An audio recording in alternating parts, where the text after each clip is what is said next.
All right, in 6.4, we're going to get into the topic of arc length. Arc length, it's one of my favorite, probably my favorite application of integration that we're going to learn in this class. I really like it because the questions are fairly easy to state. They're easy to understand the questions, but to solve the questions, it involves some pretty intense calculus. It involves topics from both Calc 1 and Calc 2. So what the questions ask is exactly what it sounds like. How long is some arc? So any arc we want, think like, I don't know, the graph of a function or something. You want to know how long that thing is. If you're a little ant and you were traveling from the start to the end along that curve, how long would you have to walk? That's what we figure out in this section. And rather than teach this too abstractly, I think I want to explain this with an example. So what we're going to do is we're going to find the length of this specific curve here. And this curve might look kind of weird to you. And the reason why is this curve is what is called parameterized. And the idea with parameterized curves, it's kind of cool actually. If you were trying to keep track of something, like keep track of the location of some particle, it might be really hard mathematically to write a function or some equation that models the position of that particle. Maybe the particle moves too erratically, or it's hard to keep track of all the different ways it changes direction. But what might be easier is maybe you can just keep track of the x coordinate of that particle. And then maybe you could just keep track of the y coordinate of that particle. So by keeping track of the different coordinates separately, you're keeping track of less information in each individual part. So it might make that a little bit more manageable. So that's what we're doing here. We have a parameterized curve. The x coordinate of the curve is always the square of the value of t, and the y coordinate of the curve is always the cube of the value of t. And I'm interested in knowing how far this particle, if you want, travels from time 0 to time 3. So at time 0, its x coordinate is 0 because 0 squared is 0. And its y coordinate is 0 because 0 cubed is 0. And at time 3, its x coordinate is 9 because 3 squared. And its y coordinate is 27 because 3 cubed. Here's a picture. I graphed this in Desmos, but then I wanted to leave all this out here in case you ever wanted to graph parameterized curves in Desmos. The way you do it is you kind of write it like a coordinate pair, like parentheses x comma y, and then the equation of the x coordinate, t squared in this case, I put in the x spot. And the equation of the y coordinate, t cubed, I put that in the y spot. And when you do that, it'll ask you if you want bounds, and you can give it the bounds given to you in the problem, and it'll come up with the graph like this. And the graph, just the red curve, I didn't think was enough to really give the student an idea of what's going on. So I went and added all these different labels, but you probably wouldn't have to do that. This is just saying at time 0, the particle's here. Time 1, it's here. Time 2, it's here. Time 3, it's here. So you can almost imagine it like it's not moving very fast, kind of following this line, and then it starts to speed up a little bit, and then it starts moving pretty quick towards the end. And the reason it's not moving fast here is because over one, I don't know, second maybe, it only goes this far. But this last second, it goes from here way over to here, so it must be moving quicker. At any rate, I just want to know how far this particle has traveled. What is the length of this arc from time 0 to time 3? And the way we'll figure that out is a strategy we've used before. What we'll do is be like, well, it's really hard to figure out how far it is from time 0 to time 3. But what I could instead do is maybe figure out how far it is from 0 to 1, and then 1 to 2, and then 2 to 3. And you're like, all right, now you're making 3 problems instead of 1, and none of those 3 problems seem that much easier than the original problem, but stick with me. Let's just take one of those little segments, the distance from 1 to 2. Suppose we just wanted to know how far the particle travels from here to here. Well, I don't know how to calculate the length of this curve, but I could estimate it pretty easily by calculating the length of the straight line that connects these 2 points. Maybe you can pretend that's a straight line. And maybe you're like, wait, I don't know how to calculate the length of that straight line. Well, maybe I can add a little bit to my picture to kind of give you a hint of how we're going to calculate it. What if I gave you this picture, if I drew this right triangle? Maybe this would help you think Pythagorean Theorem, right? A squared plus b squared equals c squared. If I could figure out the length of each of the legs of this right triangle, I could find the sum of the square of those lengths, and then that would be equal to the square of the length of the hypotenuse here, the length of the hypotenuse being exactly the straight line distance from 1 to 2. Well, the length of this leg right here is just talking about how much the x coordinate changed between this point and this point. Maybe I could represent it with like delta x, the change in the x coordinates. And similarly, this just represents how much the y coordinate changes from here to here. I could represent it with delta y. So if I really wanted to know the length of the hypotenuse here, if I wanted to know what c was equal to in this equation, well, I could take the square root of both sides of the equation and get that c is just the square root of a squared plus b squared. Or in this example, this length is just the square root of delta x squared plus delta y squared. And you're like, all right, I guess I could calculate this number here. I could calculate this number here. I could square them both. I could add them up and I could take the square root and that would give me this length here. I could do all that, but why would I bother doing all that? I don't want to know the length of the green line that's connecting this point and this point. I want to know the length of the red curve that's connecting this point and this point. And they look pretty similar in my picture, but I'm not interested in similar. I'm interested in exact answers. Well, here's where calculus comes into play. We're not going to break this up at 0, 1, 2, and 3.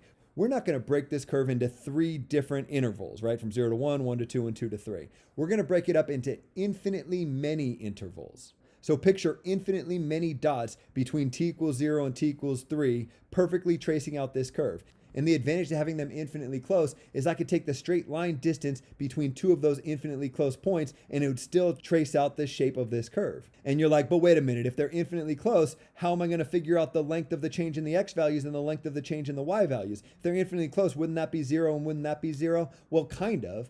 Calculus 1 allows us to represent how much the x coordinate would change by for an infinitely small change in the t coordinate. It's just dx over dt. Informally, what this represented in calculus 1 is how much x changes by when t changes by an infinitely small amount. So if I had infinitely many t's in here, I'd think about the length of this leg of the triangle as dx over dt as opposed to delta x. And similarly, I'd think about the length of this leg of the triangle as dy over dt instead of delta y. So the straight line distance between these two infinitely close points, instead of being the square root of delta x squared plus delta y squared, is going to be the square root of dx over dt squared plus dy over dt squared. The way you can think about this expression here is it's the length of the distance between 2 infinitely close t values along this curve. For any given t value, what is the relative length of the curve at that t value is what you can think of here. And you're like, but wait a minute, that doesn't quite work. I don't want to know the relative length of this curve at a given t value. I kind of want to know the total length of the curve at all the t values from 0 to 3. Wait, you're telling me you want to add up infinitely many, infinitely small things? That's what we learned in calculus 2. All that is the integral from t equals 0 in this case to t equals 3 in this case of this expression with respect to my variable t. This mess right here will be the key formula for this section. This is a formula that we'll use to figure out the arc length of any parameterized curve. And yeah, I guess I could have just started you out with this formula and put a box around it, and that signifies importance apparently in a class, and been like, memorize this and call it good. But I didn't want to do that because this formula actually has some intuition behind it, right? You can almost see inside this formula Pythagorean Theorem. This is playing the role of the a squared plus this is playing the role of the b squared. And I want the square root of that stuff because I'm interested in c, the hypotenuse. If you can kind of see this as the formula for the hypotenuse and you're just adding up infinitely many hypotenuses, informally speaking, you can kind of get this formula for free. It's less memorization and more understanding. For that reason, this won't be one of the formulas I provide you with. At any rate, let's use this formula. If I'm going to use this formula, I guess I need to know what dx over dt is. Well, fortunately, x is given to me right here. So you can just think of dx over dt as the derivative of this formula with respect to t as the variable. What I'm saying is the derivative of t squared is just 2t. And similarly, dy over dt would just be the derivative of this formula with respect to t. So we'd get 3t squared. And then I can take these guys and plug them into this equation with 0 and 3 representing my bounds of integration to get this expression for the arc length, which is commonly signified with the capital L. I've made the argument that often when we're doing applications of integration, the setup is the hardest part of the problem. I think that's a little bit less true in this section. In this section, the setup's a little bit hard. Getting this far is hard. So make sure you understand how we got to this step. But then because of the nature of this formula, finding antiderivatives will be a bit of a challenge as well. The good news is I have to pick your functions x and y very carefully here in terms of t in order for the sum of the squares of their derivatives to be something that you can take the integral of the square root of. Generally speaking, the square root of a sum of two terms is not something we have a great method for integrating. But what I'll do is I'll demonstrate a couple of examples, and maybe when you see these examples like this one I'm about to do, you'll be like, I never would have thought to do that. But after you see somebody else do it, then it comes to mind when you see a really similar problem. So we have this setup. How do we integrate this guy? I think your first step will be to get rid of all the parentheses. So 2t squared is the same as 4 times t squared, and 3t squared squared is the same as 9 times t to the 4th power. And then it's really tempting to be like, oh, okay, and this is the square root of 4t squared plus the square root of 9t to the 4th. That does not work. For the same reason x plus y squared doesn't equal x squared plus y squared, you kind of have to think FOIL in this case. The square root of x plus y does not equal the square root of x plus the square root of y. But there is something kind of similar that does hold with exponents. If instead of a sum of things raised up to an exponent, you had a product of things raised up to an exponent, then informally speaking, you could take the exponent and distribute it to each of the things in that product.